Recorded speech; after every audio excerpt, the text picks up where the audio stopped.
ঈদের আগে একবার দেখে নিন সেরা এই জর্দা সেমাই রেসিপিটা। চলুন তৈরি করে ফেলি পারফেক্ট ঝরঝরে জর্দা সেমাই রেসিপি। ঘন দুধ 2 কাপ, চিনি পৌনে 1 কাপ, লবণ 1/4 চা চামচ, জাফরান আর এলাচের গুঁড়া দিব 1/4 চা চামচ। 5 মিনিট জাল করব।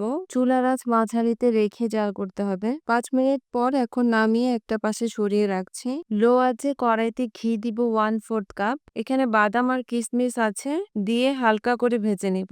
ভাজা হয়ে গেলে বাদাম আর কিশমিশটা তুলে নিব।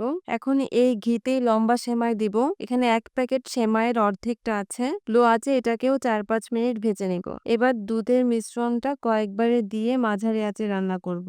দুধ যখন সেমাইয়ের সাথে মিশে একটু শুকিয়ে আসবে তখন ভাজা বাদামগুলো দিয়ে দিব। 1 টেবিল চামচ দেব শুকনো নারকেলের গুঁড়া। চুলার আঁচ কিন্তু এ পর্যায়ে মাঝারি থেকে একদম লোতে আছে। 1 টেবিল চামচ দেব গুঁড়া দুধ। শেষে 1 চামচ ঘি দিয়ে দিব।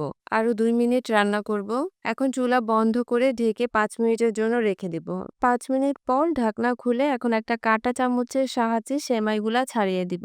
এখন চুলা থেকে সেমাইটা নামিয়ে নিচ্ছি। সেমাইটা অবশ্যই পুরোপুরি ঠান্ডা অবস্থায় পরিবেশন করবেন। দেখুন সেমাইটা ঠান্ডা হলে আরো ঝরঝরে হয়। মজার এই ঝরঝরে জর্দা সেমাই রেসিপিটা এই ঈদে বানিয়ে দেখুন। পরিবারের সবাই খুব পছন্দ করবে। আজকের এই ভিডিওটা ভালো লাগলে লাইক, কমেন্ট আর শেয়ার করতে ভুলবেন না। দেখা হবে পরের রেসিপিতে। আজকে এখানেই বিদায় নিচ্ছি।